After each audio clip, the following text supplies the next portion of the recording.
What's up, print fam? Welcome back to the print shop.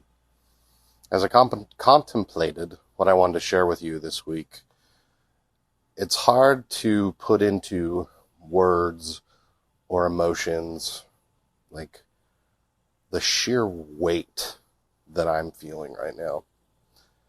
I feel like my life is somewhat in shambles. And it's of my own doing, and some of it is positive, and some of it is negative. But the thing that we all have to learn is that we have two options when it comes to being in shambles, being a mess.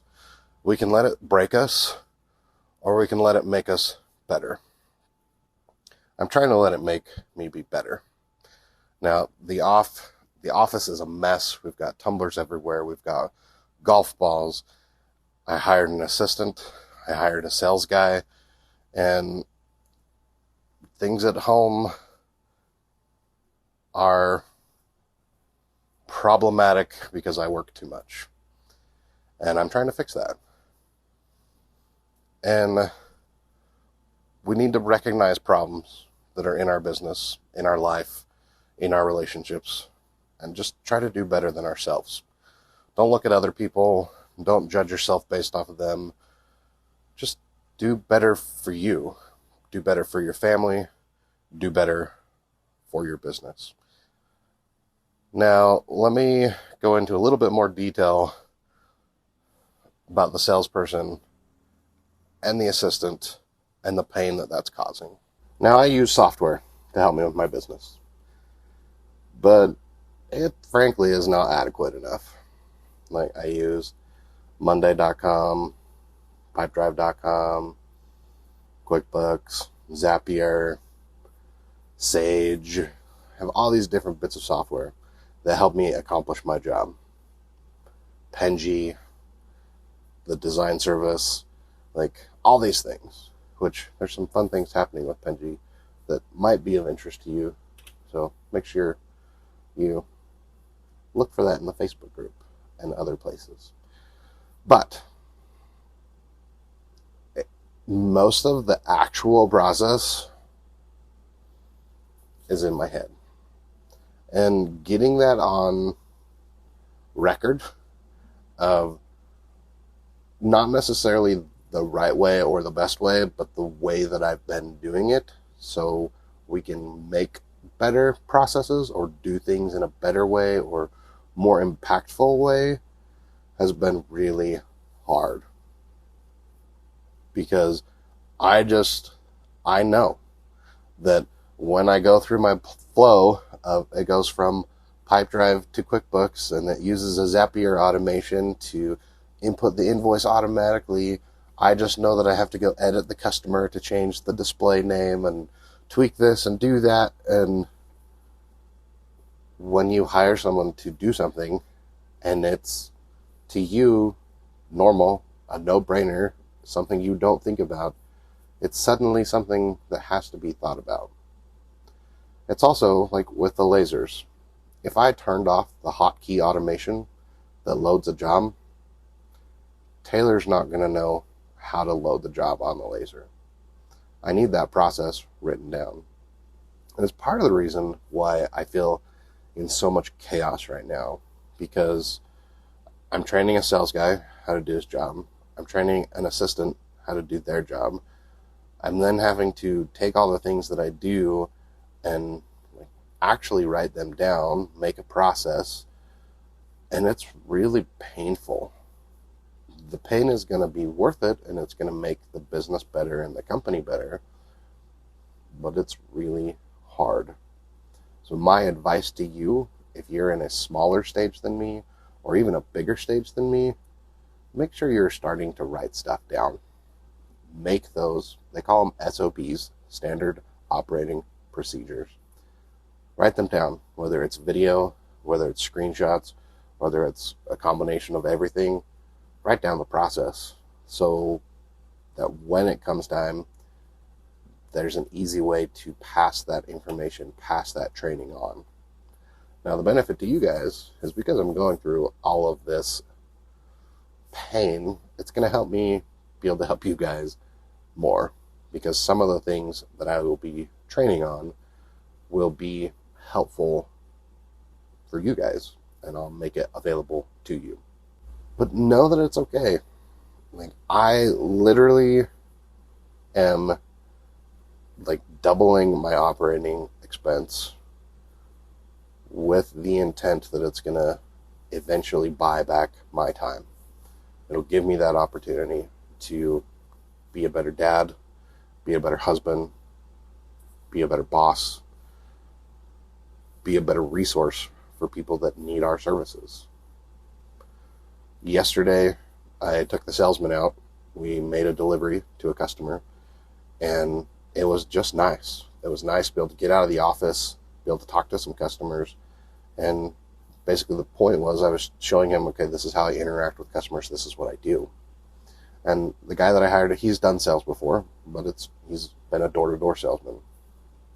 So it's a little different. It's a little different mentality. It's not so like high pressure and get the sale, get the sale, get the sale. It's more of the long game. But we stopped by the customer. We dropped off some tumblers that they ordered. I asked them how they were doing on their labels, because they buy labels from me. And she's like, oh no. And she went and looked, and she had one roll. So we got that taken care of for her. I asked her how her apparel was doing, and she said to me, I didn't think you were doing shirts and stuff anymore. I don't know where she got that idea or what came of that, but I was like, yeah, we absolutely are doing it. So it turned into a shirt sale.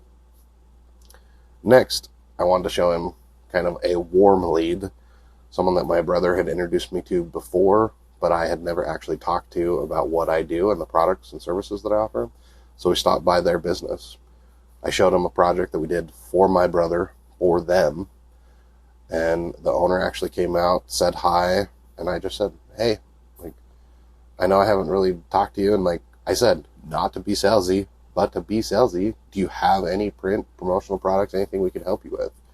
And he's like, you know what? We don't right now, because they're a boat dealership. And he's like, we usually buy all our stuff the end of the year, November, December, so that we can order it, get it ready, spend that money so that we can get the tax deductions and then have it for ski season, which it's like, perfect. That means I need to follow up with you.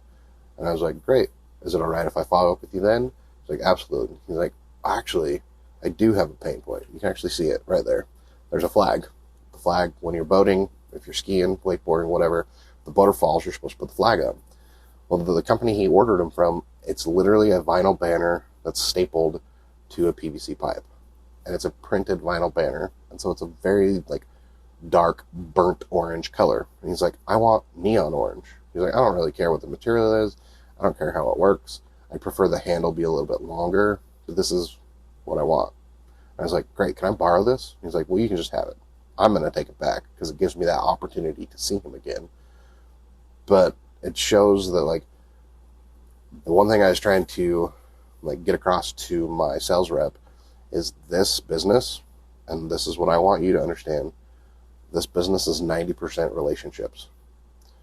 Like, yes, you can build an e-commerce platform and you can go out and build the tech, but in reality, the customers that usually are the heavy spenders, the big guns, the ones that are actually going to make it impact your bottom line, it's relationship based. It's not always price based. It can be, and sometimes that happens, and sometimes the people will ask you, hey, I need this at a better price. I'd love to go with you because I like you and I trust you, but sometimes there's other factors involved with it. But a lot of times, if you're a similar price, similar turnaround, people will spend more, or people will do business with you just because they like you. So that's kind of the summary, is let things make you better instead of destroy you. Don't hire two people at the same time with opposite jobs that both require your attention, and build relationships. I appreciate you, Print Fam. If you have any guidance or suggestions for me, I'd really appreciate it. If you also know of a really good project management software that not only helps with in-house production, but with like promotional products and outsourcing, the one that I've like looked at a tiny bit. It's called Common SKU. It's really good for promotional products, but I don't think it does well with in-house production, which is kind of my like, I'd like both in one system, but yeah, if you have any help or advice from me, I would love it. With this process though, of hiring the salesperson and the assistant, there is some information that I'm not willing to share in a public forum like YouTube. That will only be shared on my private group. So you can get to it from my website, timetomakesomething.com. If you want more details, like my specific workflow, the specific software that I end up going with, you'll have to join there because it will have what I deem sensitive information that is not meant for public consumption. So yes, it will be public in nature, but it will be behind a paywall. So no obligation. I will still do my best to share as much free information as possible to help you grow and sustain your business. But some of that stuff will be hidden behind that. So again, you can find that at my website. I appreciate all of you. I appreciate the support. Some of you are right there with me in the trenches. Some of you are ahead of me. Some of you are behind me. But we're in this together.